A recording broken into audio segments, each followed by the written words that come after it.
What was this interview even about? Let me try to first have a go at it, and then you have a go at it before we give our opinions. So, Bad Faith podcast, Briahna had another, I think, really fun and informative interview, but as I mentioned, the intro a bit hard to follow at times. And she had the interview with Gerald Horne. He's a professor, and more specifically, he's a historian. And in this one, he actually talks a lot about his interests, kinda. And he thinks that a lot of historians in the US, they're very like focused on like 20 to 30-year period, whereas he looks at pretty much everything from the 15th century onwards. He said he even has written a book about the 16th century. So he talks a lot about US history, and I know he also writes about he's written books about Brazil and its history. So he's a historian. And Briahna, I guess, tried to launch it. And like the main question that she asked, and in the description of the video, is can people on the left be patriotic? And does patriotism go with left-wing ideology? I believe that's where she wanted the conversation to go. And he kind of answered that in one go in the first question. And then he just moved on to other things that are super interesting, which we'll talk about. But before we do all that, Sam, do you think, what was the conversation about, or what was it? What did Briahna want it to be about? How about that? I agree with you that the main topic of the conversation seemed to be about the fact that can patriotism be redefined in a way that that includes social values of the left or progressive or whatever values that Briahna Greyjoy and people like Mr. Horne, Professor Horne, subscribe to. I think that was the main issue of the discussion. So what was your question? But yeah, before, so we talk about other things that are interesting. This was the main thing that she tried to ask, and I guess this is the answer that he gave, I believe, and then we can move on. You want to say something, or do you want me to no. try to paraphrase go him? ahead. Yeah, paraphrase. Yeah. And first of all, he was a bit fiery, I found him to be. And like he told Briahna, like, he's so always many times, fired. yeah, I know, this time more. And he was like, well, I just explained that. But I'm like, maybe you think you did, but clearly Briahna didn't get it. And I didn't quite get it, to be completely honest, at times. So you can maybe have another go. But no, yeah, he look, I'm yeah. He didn't find it to be that much of an interesting question. He kind of said, well, listen, if you want to have the American flag behind you, but you still okay with these progressives and left policies that I want, then everything's good. But of course, I don't prescribe to patriotism because I know to this version of patriotism because I know what like the national anthem, what it's saying, what it's about. And he's like, I don't prescribe to the whole narrative built after 1776. But he's like, yeah, sure. And then he was kind of done with that question. And Briahna tried to reintroduce it a few more times. And pretty sure that's all he said really about that. He was kind of like, yeah, sure, have a flag. I don't mind as long as you like leftist policies. Yeah. And look, first of all, I think Briahna Greyjoy comes from the right place, and I agree with her tactics. But sadly, I don't think it would have any, like, even if you approach people with a more first of all, they mentioned that in the video that itself, they should really define patriotism. Mm-hmm. What do we mean by patriotism? Do we mean nationalism, or do we mean loyalty to a idea? If it's a loyalty to an idea, then I like to think it's a good thing. But if they mean nationalism, to be honest, I really agree with Professor Horne. I think you're being naive when you put it's not that you're being bad person if you still subscribe to whatever good policies, whatever that may be. Let's put aside that. But when you put a flag behind you, when you think American Constitution is a special, unique text, as a lot of people on the left, including people on TYT and a lot of other people think so, I think you're naive and you're childish, and you're in politics in the same way that majority of people are into soccer or football, in a way that you know a couple of names and things, but you don't really understand this stuff. So yeah, I agree with Briahna Greyjoy. You probably can convince more people through, they mentioned that guy, the guy who they play a clip of him that says real patriotism is that. Well, yeah, you can wish real patriotism is that, but majority of people who call themselves patriots are not like that. They are actually subscribed to a somewhat nationalistic, racist ideology, and that's not just true for US. That's true for a lot of places. Everywhere. Yeah. So yeah, I agree with the sentiment, and I agree that we can convince more people with those type of language at some points, perhaps, especially middle class people. But at this point, who gives a shit about convincing them anymore? And does it matter? And I mean, these, again, that's why I don't like, again, that's why I'm not necessarily for mass democracy, like, because you can never convince enough people. Like, it's too late now anyway. But just, yeah, like, who gives a shit, like, about convincing a bunch of idiots who want to put flags behind them? Like, yeah, go vote for Republicans. Go ahead. Go vote against your interests. It's fuck off. Well, I mean, you're being a bit cynical. I mean, here. yeah. Some I'm other not cynical, but no, you, yeah. and then Gerald, no, Professor J keeps saying, okay, do whatever you want, but you keep trying to convince me that I should tone down my rhetoric because those people. Do you think she was trying to do that? Do you think she was trying to like convince him with a point? Yeah. I don't know. From the last two interviews I saw on Bad Faith with Norman Finkelstein and Gerald Horne, I feel like Briahna Greyjoy, and again, I am very sympathetic to her position, and I think she's probably the best interviewer and best analyst on YouTube right now. But I think she keeps trying to argue that if we not in action, just rhetorically, if we tone down a bit, maybe we can win over more people. I see, and I just that's and she's probably right, but in terms of middle class people at the moment.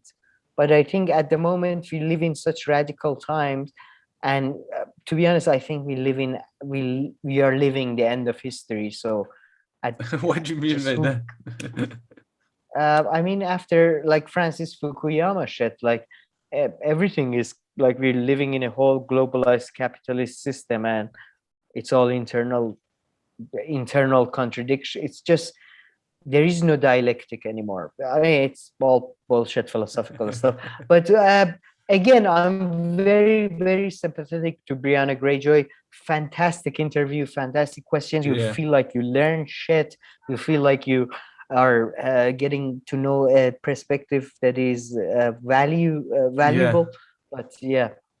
No, for sure. I mean, so speaking of that, I mean, so then they put that aside, and then Gerald Horne, I guess, talks about some stuff. Well, not aside, but I mean, he talks for it's like an hour-long interview about other things that he sees that important that the left don't think about.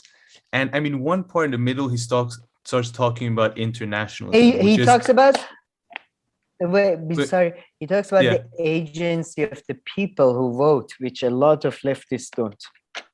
Yeah, no, he talks about that, and he talks about internationalism, which I think we should come back to of course. for a second. But yeah, and then settler colonialism, that's like the main thing that he came back to, and he's like, we don't talk about enough how the US is a nation of settler colonialism.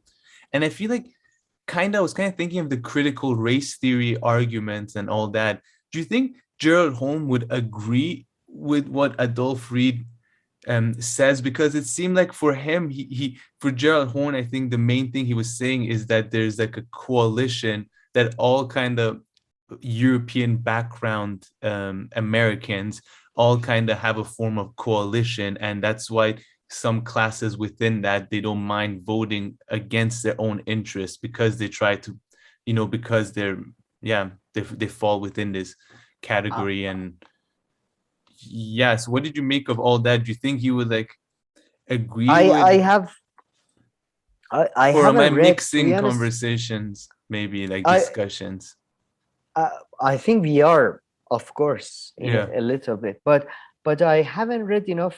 I've read somewhat some stuff of Adolf Reed, but I haven't read anything from Gerald Horne, to be Mm. honest. I've only seen interviews and lectures, and I would think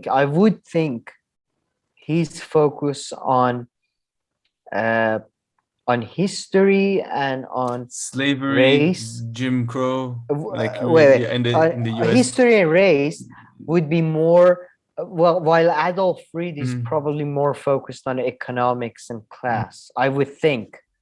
Uh, but the level of like overlap between them and Yeah. all that, I have no idea.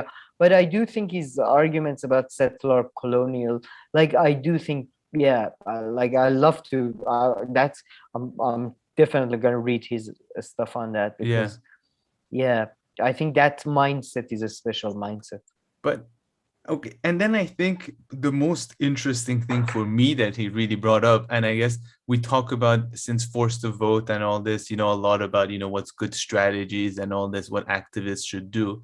And he's not an activist himself, but I don't believe he really is. But his main point, his main criticism of activism and what they can do is that he says that the ones in America are extremely domestic focused, and they don't try to make partnerships with other groups outside of the country. And it's like, in fact, we don't take into consideration how much like internationalism and the fact of being like, not liking the way America is being projected elsewhere, how much of impact that had to, removing Jim Crow and all this. So it's like, and he kept on talking about this like African Union that happened recently in this meeting, and he's like, sorry, this like summit, and he's like, there were no one from like the US left, from like civil society groups from the US. So yeah, I mean, one of his main points and arguments was that, that in the US, activists don't give any shit right now about what's, about trying to make partnerships with people in other countries, with activists in other countries, and having kind of this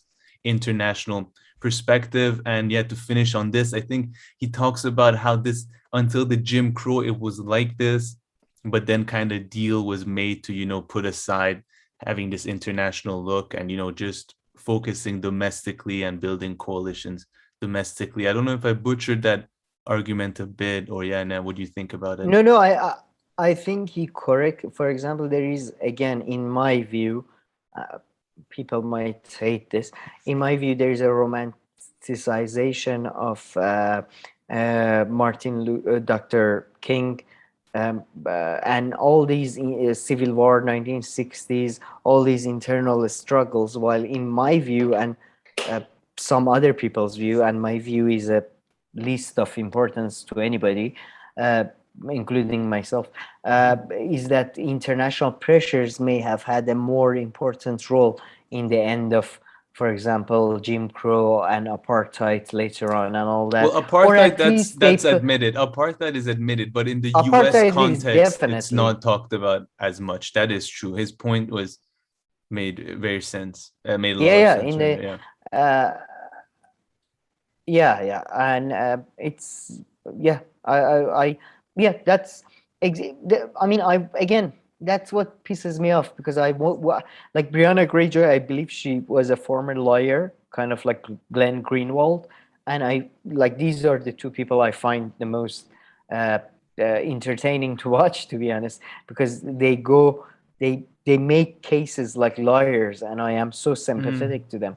But at the same time, I think, sadly, yeah, I mean, it's just in this specific case, like I just don't think we can, winning over people is not enough anymore. Hmm. Like, and it's not, it doesn't seem to, like, even if you have the best arguments, they don't care. So And I think they're Gerald not Horne going to was come. kind of saying that, right? He was like, Yeah. he's saying, yeah, I mean, I guess build international coalitions, I guess shame the US at an international level, and maybe down the line you'll achieve one small thing that you're fighting for. and I mean, and and he and says, he of course, sorry, he says, of course, domestic coalitions and pressure and all that is important. He just says that it's completely the international part, and the international situation is often ignored by activists and leftists, which, I mean, I'm not part of these groups or all that, but from the outside, his argument seem to make sense based on what you see Yeah, and rooted in reality. yeah. But by the way, I remember a couple of weeks ago we had a comment saying that we are like a Briahna Joy or Bad Faith like fan club. So hopefully somebody watches this. But yeah, You want to hear something funny about that? Sure. The person left that comment under like the one video that wasn't about Briahna. So I was gonna say, so I said, okay, thank you. And I was gonna say that too, but then I was like, I'm not gonna be an ass, but I was gonna be like, there's like 3 videos surrounding this one that's about Briahna. You pick this one.